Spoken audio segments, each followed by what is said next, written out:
последно време около себе си чувам само Ферари, Ферари, Ферари. И някак си се размечтах за красивата Италия, но тъй като не мога да я посетя в момента, тя реши да дойде при мен. А именно с какво? С един ненормален екземпляр с последният V12 атмосферен двигател. А именно за какво говоря? Дами и господа, представям ви Ферари Додичи Цилиндри.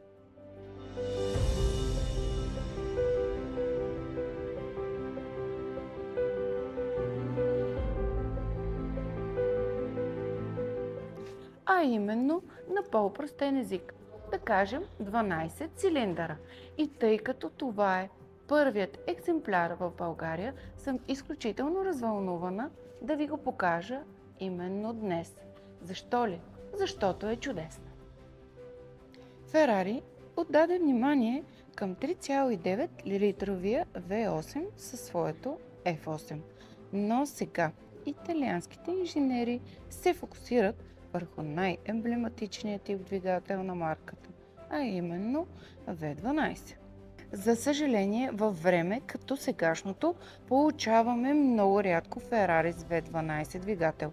Но ето тук имаме нещо, което засилва адреналина и интереса само с името си.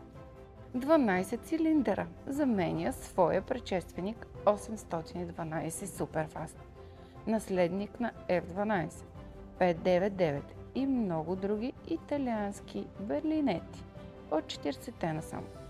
Всички те споделят една и съща формула. Голям V12 двигател отпред и гуми, плачещи за милост.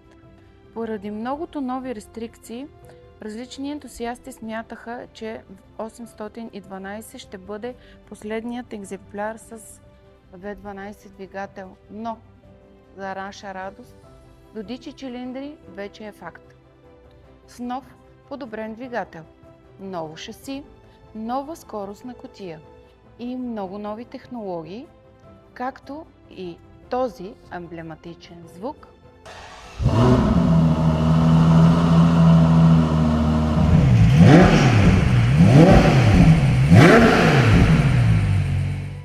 Ферари все пак упростяват малко нещата, тъй като с SF90 обраха овациите със своите над 1000 коня.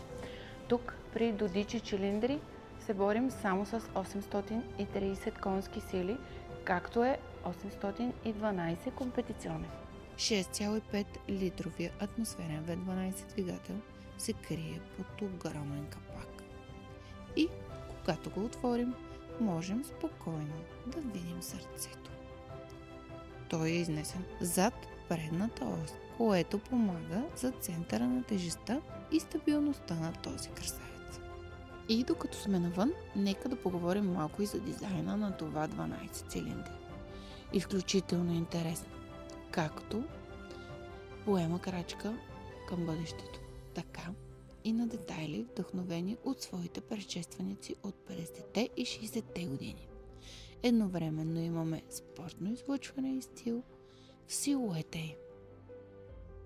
Дизайнерите на Ферари сами казват, че искат да изглежда объркващ на външен вид, докато не свикнете с него и не разберете причината за дизайнерските решения. Джантите отпред са 21 цола, като отзад са по-широки, за да може да предаде всичката сила на пътя. Те опитват да избегнат предницата, която прилича на лице и с която сме свикнали да гледаме в последните години. Пробват да я направят малко по-извънземен вид и да ви кажа честно, успяват.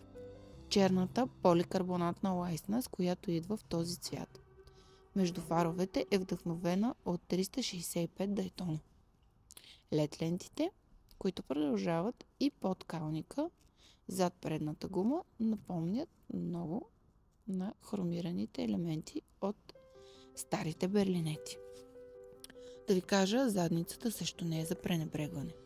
Тук вече стоповете са изцяло плоски. Тази промяна можем да видим в последните модели на Ферари, като SF90 и Пурсанг. За разлика от предходните модели, с тяхната обичайна кръгла форма. Имаме огромен оверсайз дифузиор на задната броня, направен от карбон, заедно с ауспусите вградени в нея. Тя е изнесена назад извън самата форма на автомобила и предава още по-спортно и агресивно излъчване. Ако погледнем малко по-нагоре, може да видим още от уникалните форми на това 12 цилиндри. Вижте, на задното стъкло има черни удължения, които го внедряват в дизайна на автомобила. Но това не е просто детайл. Този елемент всъщност са активни спойлери, които се отварят след скорост от 60 км в час, както и при завиване и спиране. А сега, преди да я запаля и да потегля с нея без да се върна, ще ви я покажа отвътре. Честно да ви кажа, усещането в този автомобил и в точно такъв тип автомобили е неповторимо. Искам да ви кажа, че тук аз усещам малко микс дизайн между SF90 от гледна точка на бутоните и средната конзола и поросангуето.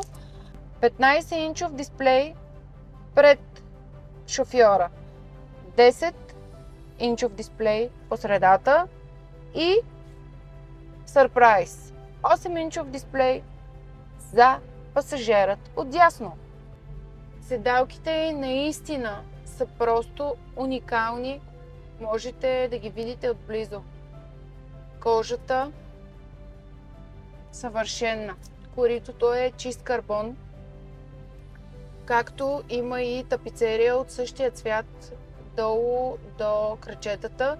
Но тази конфигурация може да бъде каквато вие пожелаете. Тук сме избрали червен салон с бял екстериорен дизайн, защото самата комбинация е изключително луксозна. Тук е момента и да кажа, че ускорението от 0 до 100 е 2,9 секунди, а максималната скорост 340 км в час.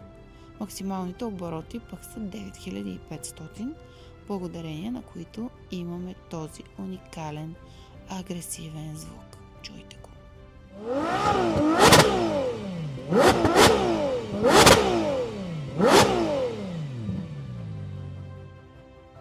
Това беше последното Ферари с V12 атмосферен двигател, но на никой не му се иска да е така. А дали е така, ще разберем в бъдеще време.